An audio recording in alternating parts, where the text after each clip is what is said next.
Dans le Tao Te Ching, Lao Tzu affirme que l'eau, bien qu'elle soit la substance la plus douce de la nature, parvient à vaincre la roche la plus dure. Cette apparente contradiction révèle un principe fondamental. Ce n'est pas la force brute qui détermine la transformation de la réalité, mais la qualité de la réponse que nous lui apportons. En 2008, pendant la crise financière mondiale, des chercheurs de l'université de Harvard ont suivi 2 groupes de professionnels licenciés. L'un est resté passif en attendant que le marché s'améliore, tandis que l'autre a maintenu une routine active d'apprentissage et de collaboration sans rémunération immédiate. 3 ans plus tard, 74% des membres du second groupe avaient reconstruit leur carrière dans des postes supérieurs à ceux qu'ils occupaient auparavant, tandis que le premier groupe restait stagnant. La différence ne résidait pas dans les compétences techniques ou les relations sociales, mais dans quelque chose de plus fondamental. La décision interne de savoir comment se positionner face à l'effondrement. Ce choix d'attitude a fonctionné comme un vecteur invisible qui a redirigé des trajectoires entières. Ce qui sépare ceux qui sombrent de ceux qui renaissent, ce n'est pas l'absence de problème, mais l'attitude éthique adoptée lorsque tout semble perdu. Voici le point crucial que beaucoup ignorent. L'attitude n'est pas un sentiment, mais une technologie de transformation. Bienvenue à Solstice, un espace dédié à l'étude des structures invisibles qui régissent l'expérience humaine. Ce canal s'adresse à ceux qui cherchent à comprendre les schémas cachés entre la psychologie profonde, la sagesse orientale et les dilemmes concrets du monde contemporain. Pensez à la graine qui tombe sur un sol aride. Elle ne se plaint pas de l'aridité et n'attend pas que la pluie apparaisse par compassion. La graine entre en état de dormance, préservant son essence vitale jusqu'à ce que les conditions extérieures changent. Lorsque l'eau arrive enfin, elle germe avec la même puissance qu'elle aurait eue dans un sol fertile. C'est le modèle taoïste de résilience adaptative. Il ne s'agit ni d'une résistance rigide, ni d'un optimisme illusoire, mais d'une intelligence biologique profonde qui sait quand agir et quand préserver. Dans le contexte humain, cette intelligence se traduit par une attitude, la capacité à maintenir l'intégrité de l'action même lorsque les récompenses externes disparaissent. Dans les environnements professionnels dévastés par les crises, cette attitude crée ce que nous appelons un avantage silencieux. Alors que d'autres entrent en mode de survie désespérée ou se livrent au cynisme, ceux qui maintiennent l'excellence technique et une conduite éthique envoient des signaux constants de fiabilité à leur environnement. Ces signaux s'accumulent comme des intérêts composés invisibles, construisant une réputation qui devient un atout stratégique lorsque la vie se réorganise. Le piège le plus courant consiste à confondre attitude positive avec déni de la douleur ou imposition forcée d'un bonheur artificiel. Cela n'a rien à voir avec la sagesse taoïste. Le Tao enseigne qu'accepter la réalité telle qu'elle est, y compris sa dureté et son injustice, est la première étape pour la transformer. L'attitude transformatrice n'ignore pas le problème, mais refuse d'être définie par lui. Lorsque vous continuez à faire un travail d'excellence, même sans être rémunéré, vous n'êtes ni naïf ni exploité. Vous exercez votre souveraineté sur votre propre valeur. Les gens le remarquent. Les opportunités réapparaissent non pas par chance ou par miracle, mais parce que quelqu'un a reconnu en vous ce qui manque à la plupart des gens. La capacité de maintenir un niveau élevé lorsqu'il n'y a ni public ni récompense. Si ce contenu vous interpelle, abonnez-vous à la chaîne Solstice et activez les notifications pour suivre les prochaines enquêtes sur les normes qui régissent la transformation personnelle et spirituelle. Laissez un j'aime sur cette vidéo si vous reconnaissez que le véritable changement commence par la décision intérieure de ne pas se laisser abattre par le découragement. Dans les archives historiques de la Chine ancienne, on trouve le récit d'un fonctionnaire chargé de gérer les greniers pendant une période de pénurie prolongée. Les récoltes avaient été irrégulières pendant des années, les impôts pesaient lourdement sur la population et tout le monde s'attendait à un effondrement administratif. De nombreux fonctionnaires ont réagi avec une rigidité excessive ou en abandonnant silencieusement leurs fonctions. Cet homme, cependant, a maintenu des procédures claires, une communication directe et une attention méticuleuse à chaque étape du travail. Rien autour de lui n'indiquait une amélioration imminente. Pourtant, son comportement est resté constant. Ce détail, apparemment sans importance à l'époque, s'est avéré décisif par la suite. À mesure que la crise s'aggravait, des accusations, des audits improvisés et des tentatives de trouver des coupables ont vu le jour. L'atmosphère institutionnelle est devenue instable et chargée d'émotions. L'administrateur a été poussé à agir de manière arbitraire pour satisfaire ses supérieurs anxieux. Il a refusé de prendre des mesures précipitées, s'en tenant à des critères techniques, même sous la menace de sanctions. Ce choix n'offrait aucune garantie immédiate. Au contraire, il augmentait le risque personnel. Néanmoins, chaque décision était guidée par une logique interne. L'esprit restait organisé alors que l'environnement se désorganisait. Le point décisif s'est produit lorsqu'une inspection centrale a été envoyée de manière inattendue dans la région. Des registres confus ont été découverts dans presque tous les districts voisins. Il manquait des données, il y avait des contradictions et des signes évidents d'improvisation. Dans le grenier géré par cet employé, les registres étaient complets, cohérents et vérifiables. Il n'y avait ni excédent caché ni manquant inexplicable. Le contraste était évident. L'attitude adoptée pendant la crise n'est devenue visible qu'à ce moment-là. Ce qui semblait n'avoir aucun effet a fini par produire des conséquences concrètes. Ce type d'épisode aide à comprendre un principe fondamental de la sagesse taoïste appliqué à la vie pratique. La réalité ne répond pas à l'impulsion émotionnelle, mais à la régularité du geste correct. L'attitude ne modifie pas immédiatement le cours des événements. Elle réorganise le sujet de l'intérieur, le préparant au moment où la situation exige de la clarté. Lorsque ce moment arrive, celui qui a fait preuve de cohérence possède un avantage structurel, non pas par mérite symbolique, mais par réelle préparation. La préparation silencieuse précède la reconnaissance. L'attitude fonctionne comme un champ de stabilité au milieu de l'instabilité extérieure. Elle réduit le bruit interne et préserve la capacité à lire la situation. Dans des environnements où beaucoup réagissent de manière erratique, la constance devient un marqueur distinctif. Cette constance n'est pas de la rigidité, mais de la fidélité à des critères. Dans le taoïsme, agir conformément à ce qui est juste soutient le flux naturel. Le sujet ne force pas le cours des événements. Il reste aligné jusqu'à ce que le contexte révèle ses ouvertures. La transformation ne commence pas lorsque les conditions s'améliorent. Elle commence lorsque la posture reste intègre, malgré la détérioration des conditions. Cette intégrité construit une confiance objective au fil du temps. La confiance ne se forme pas par le discours, mais par la répétition observable. Lorsque le système recherche des références stables, celles-ci sont déjà établies. L'individu n'a pas besoin de se promouvoir. Son attitude l'a déjà positionné.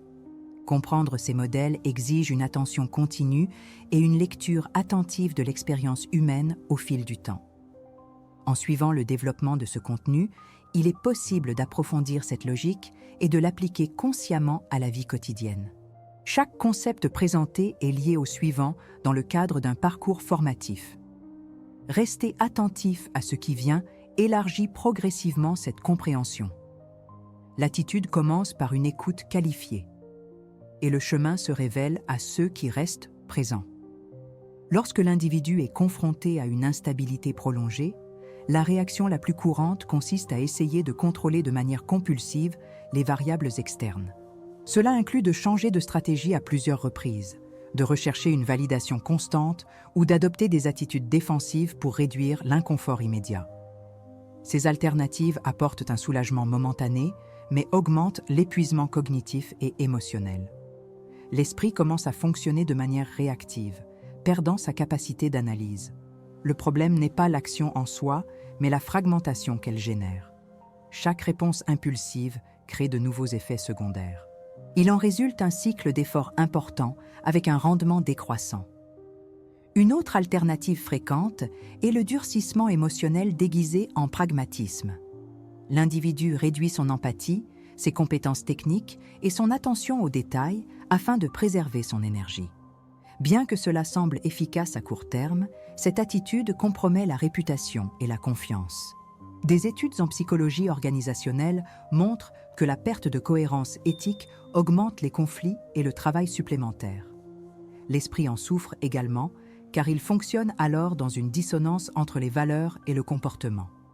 Cette dissonance augmente les niveaux de stress de base. Avec le temps, les décisions deviennent moins précises. Le problème initial persiste et de nouveaux apparaissent. La bonne pratique commence par la réorganisation de l'attitude en tant que variable primaire. D'un point de vue scientifique, cela s'aligne sur les modèles d'autorégulation cognitive et de contrôle exécutif. La pratique consiste à établir des critères d'action clairs, indépendants de l'état émotionnel du moment.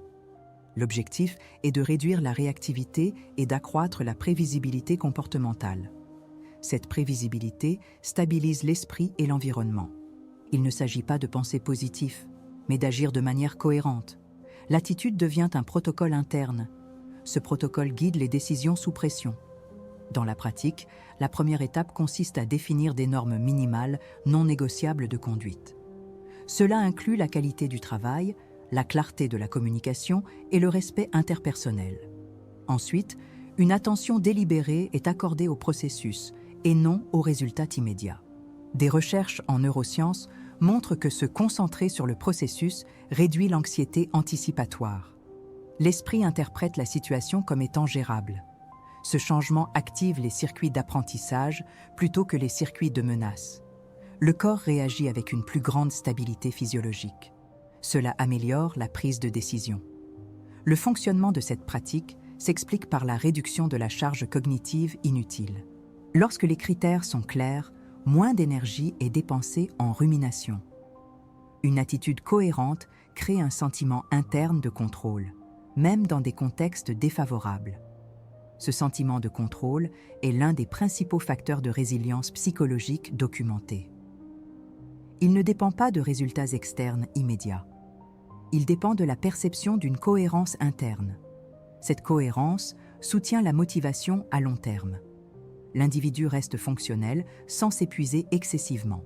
Adopter cette pratique est particulièrement pertinent dans des environnements instables et compétitifs. Dans ces contextes, ceux qui réagissent de manière impulsive perdent rapidement leurs repères. Ceux qui conservent une attitude organisée deviennent un point de stabilité. Cela ne garantit pas l'absence de difficultés, mais assure la capacité de les surmonter. Cette pratique ne nécessite pas d'outils complexes, seulement une répétition consciente. Avec le temps, le schéma s'automatise. L'attitude cesse d'être un effort et devient une structure. Cette structure soutient une croissance réelle. Pour consolider cet engagement, il est utile de noter explicitement la décision interne. Écrivez dans les commentaires la phrase « Je choisis de garder une attitude stable même lorsque le contexte est instable ». Ce geste symbolique renforce l'intention et l'attention. Il transforme la lecture passive en participation active. La pratique commence lorsque la décision est prise de manière consciente. L'attitude, lorsqu'elle est analysée en profondeur, peut être comprise comme l'interface entre la structure psychique et la réalité concrète. Il ne s'agit pas d'un état émotionnel passager, mais d'un arrangement stable de perception, d'intention et d'action. En psychologie, cet arrangement se rapproche des concepts d'autorégulation et de locus de contrôle interne. Dans les traditions spirituelles orientales, en particulier dans le taoïsme, l'attitude correspond à la manière dont l'individu se positionne face au flux du Tao. Ce positionnement ne cherche pas à imposer sa volonté au monde, mais à être en cohérence avec lui. La stabilité interne devient alors l'axe de l'expérience. C'est à partir de cet axe que la transformation devient possible. Dans le taoïsme, agir correctement ne signifie pas agir davantage, mais agir de manière ajustée. L'attitude appropriée est celle qui ne crée pas de friction inutile entre le sujet et le cours naturel des événements. Lorsque l'esprit insiste pour résister à ce qui ne peut être contrôlé, une souffrance supplémentaire apparaît. Une attitude alignée réduit cette friction en acceptant des limites objectives sans renoncer à l'action consciente. Psychologiquement, cela diminue la rumination et les réponses défensives automatiques. L'énergie mentale n'est plus gaspillée dans des conflits internes. L'individu réagit alors avec clarté et non par impulsion.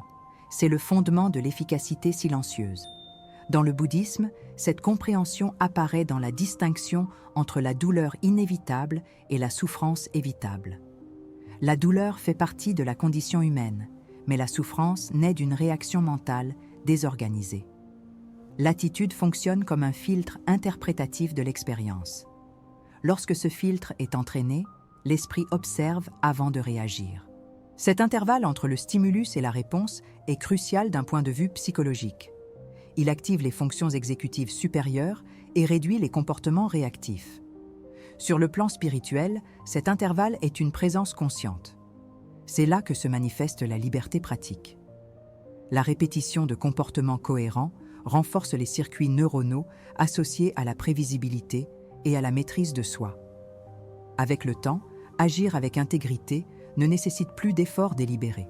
Le comportement devient l'expression de ce que l'individu est devenu. Dans le taoïsme, cela est décrit comme agir sans effort excessif, car le geste naît d'une structure interne consolidée. La pratique n'impose pas de changement externe immédiat. Elle consolide un mode d'être qui soutient les changements futurs. D'un point de vue spirituel, l'attitude fonctionne également comme une forme de culture du caractère. Il ne s'agit pas de moralisme, mais d'alignement interne. Lorsque l'intention, l'action et la conséquence restent cohérentes, l'esprit fait l'expérience de l'unité. Cette unité réduit la fragmentation psychique et le sentiment de vide. Cela se traduit par un plus grand sens du sens et de la continuité du moi. Spirituellement, cela est décrit comme une harmonie avec le chemin. L'individu n'a pas besoin de s'affirmer constamment.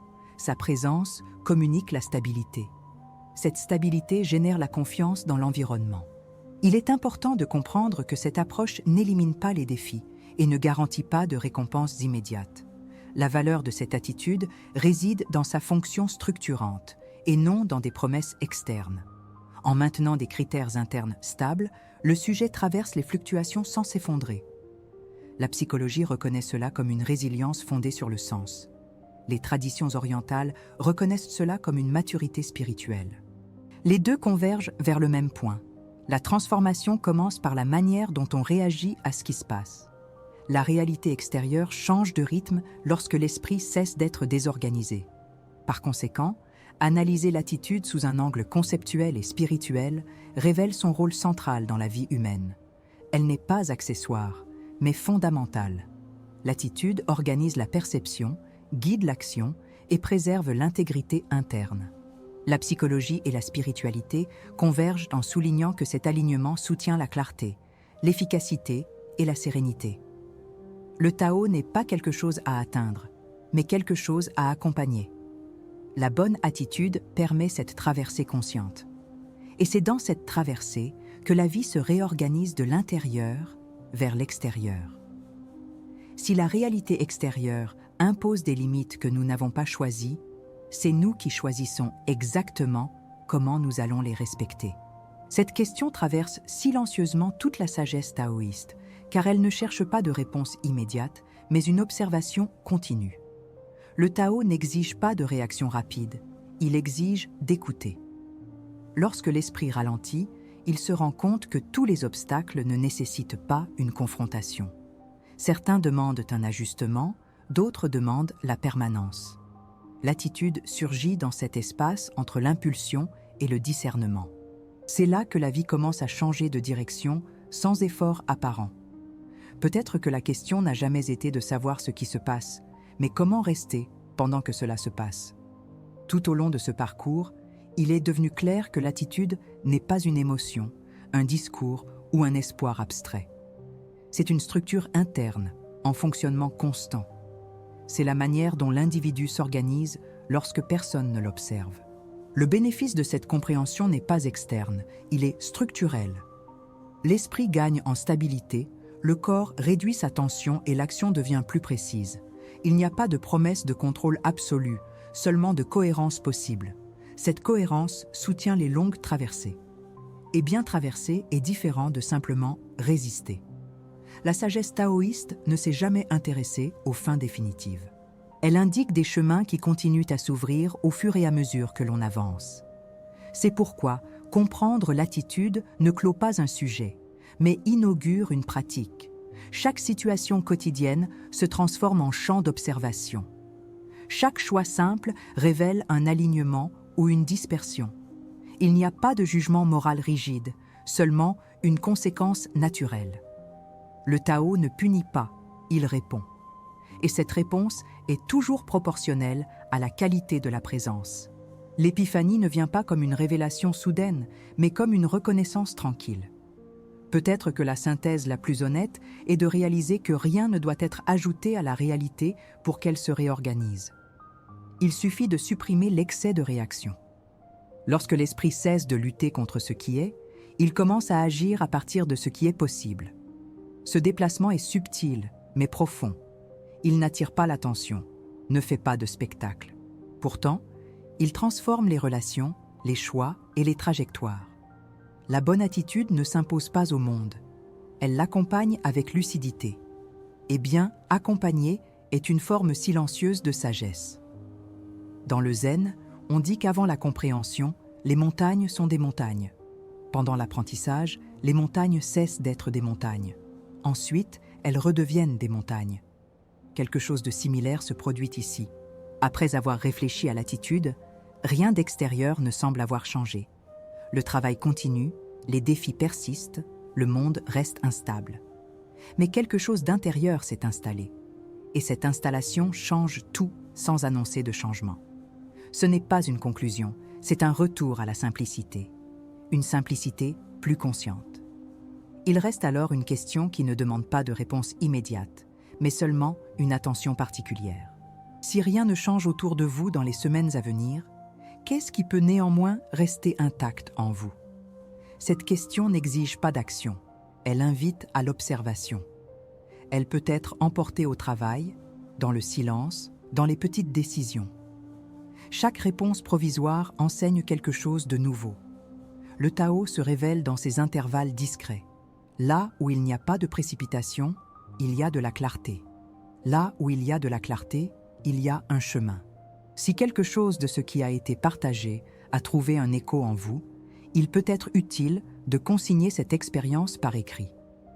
Des récits, des impressions ou des phrases simples aident à rendre visible ce qui a déjà commencé en vous. Le partage d'expériences élargit également le champ d'apprentissage collectif. La contemplation silencieuse peut se poursuivre sans qu'il soit nécessaire de la conclure.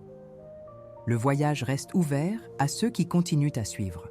Et l'attitude, comme toujours, continue à être pratiquée au quotidien, un geste à la fois.